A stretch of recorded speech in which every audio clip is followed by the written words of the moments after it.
इसके लिए मैं सबको हार्दिक शुभकामनाएं प्रदान कर रहा हूं और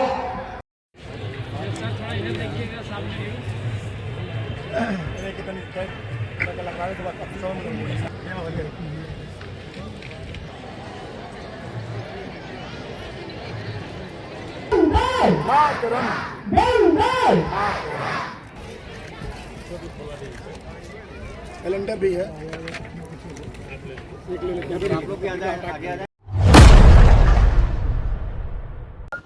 अभिवादन स्वीकार करिए प्रधान शिक्षक का उत्तर प्रदेश जिला गाजीपुर में हूं और बता देना चाहता हूं करमवीर सत्यदेव सिंह जो कि सत्यदेव ग्रुप जो कि कॉलेज है उसकी नींव रखे थे, जो कि अब इस दुनिया में नहीं रहे।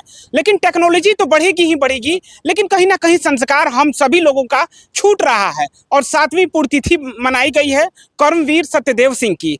तो ये कहीं ना कहीं एक बहुत बड़ा संस्कार है जो पिता जन्म देता है। कहीं ना कहीं टेक्नोलॉजी की वजह से वो संस्कार छूटते जा रही है। लेकिन 7वीं पुण्यतिथि बनाए सर, और हमारे साथ बातचीत करने के लिए प्रोफेसर सानंद सिंह जी हैं, और ये खुद एक एकेडमिनिस्ट हैं, खुद टीचर हैं।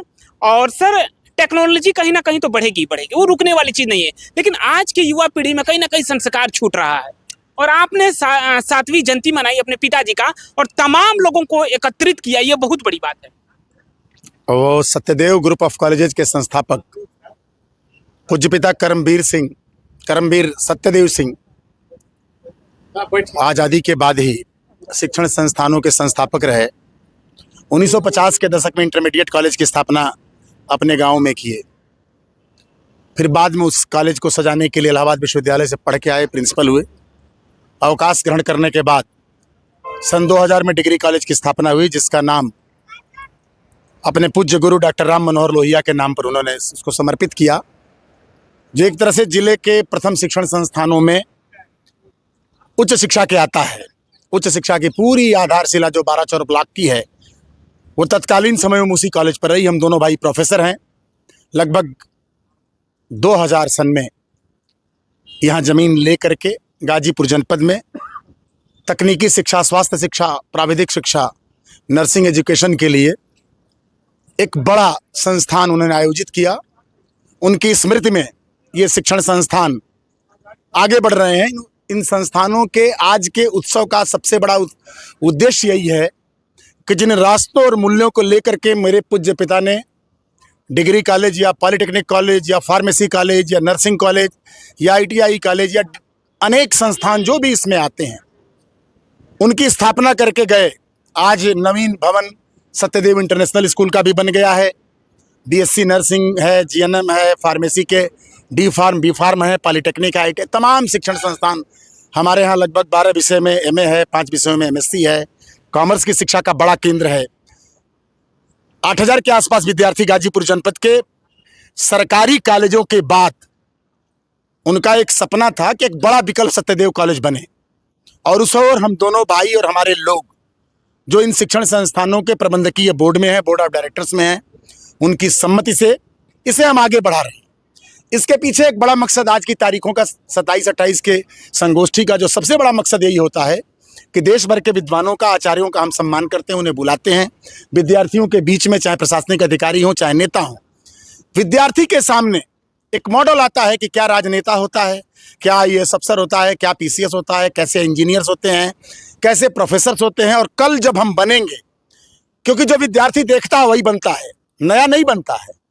जितना रिसर्च हो रहा है वो भी सर्च्ड है। तो हमको जाना कहाँ है, पहुँचना कहाँ है, उन लक्ष्यों को उनके सामने हम विद्यार्थियों को और कॉलेज परिवार को ले आते हैं।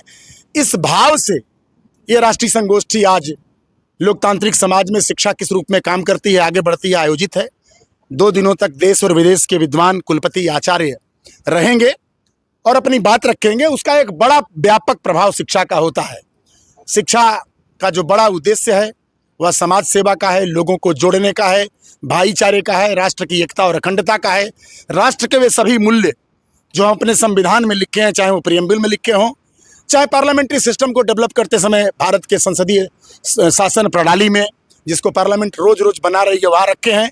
उन्हीं मूल्यों को पूरा करने का काम सत्यदेव विद्या के ये मंदिर अनवरत कर रहे हैं। हमने वादा किया है सोसाइटी से कि कोई समाज का गरीब का बेटा या कोई समाज का एक भी वंचित वर्ग का बेटा या किसी सैनिक के परिवार का कोई बेटा जिसका पिता शहीद हो गया है, उसके आंसू पूछने के लिए अगर कोई लोग नहीं है तो सत्यदेव कॉलेज उन्हें फ्री एजुकेशन देगा। और न केवल देगा, हम कह रहे हैं, हम 10 साल से यहाँ काम कर रहे हैं। कभी आप अकेले परिचर्चा करेंगे, साक्षात्कार करेंगे तो हम बताएंगे कि कैसे कैसे लोगों की फीसें माफ़ हुई हैं और कैसे कैसे उनके सपनों को सत्यदेव कॉलेज ने पूरा किया, और उन विद्यार्थियों के परिवारों से भी मिल सकेंगे। फिर ऐसा बेटा बेटी जो पढ़ता है, जिसके पिता असमय मर जाते हैं और पढ़ाई नहीं करा पाते हैं, उनकी पूरी फीस लौटाई गई है और उनके बच्चों की अगली पढ़ाई 3rd ईयर तक करा कर उनको डिग्री सौंप दी गई है। ये भाव है राजनीति का, समाज का, शिक्षा का, अध्यात्म का, और ये समन्वय करके हम यहाँ आप सबके सामने प्रस्तुत करते हैं, जहाँ संगीत भी है, जहाँ अध्यात्म भी है, जहाँ राजनीति भी है, जहाँ समाज सेवा भी है, जहाँ न्यायाधीश भी हैं, ये तमाम क्षेत्र, पत्रकारिता भी है, सभी क्षेत्रों के डायमेंशंस के लोग यहाँ आए। मुझे खुशी है आपके इस माध्यम से, क्योंकि अभी कल ही सौरभ जी आपके बारे में बात कर रहे थे, तो आपका जो मोनो बना है NDTV टाइप का बना हुआ है, मैंने देखा कि IDTV बना हुआ है, तो मैं जब देख रहा था तो मैं आपको व्यक्तिगत रूप से भी अपने संस्थान से बधाई देता हूँ, आपका स्वागत करता हूं कि कभी फिर हम साक्षात्कार के लिए खड़े होंगे, आपसे बात करेंगे, अपने कोर्सों की चर्चा करेंगे और हम आप मिलकर के समाज को जरूर अच्छा करने की कोशिश करेंगे। दिव्यांग आत्मा अगर पिताजी का आपका देख रहा है तो उन्होंने जो सपना बुना था वो कहीं ना कहीं साकार हो रहा है, उनके पुत्र आगे बढ़ा रहे हैं इस चीज को। लेकिन आज के दौर में अगर मैं आज प्रेजेंट की बात करता हूँ तो एजुकेशन और हेल्थ सबसे महंगी चीज है।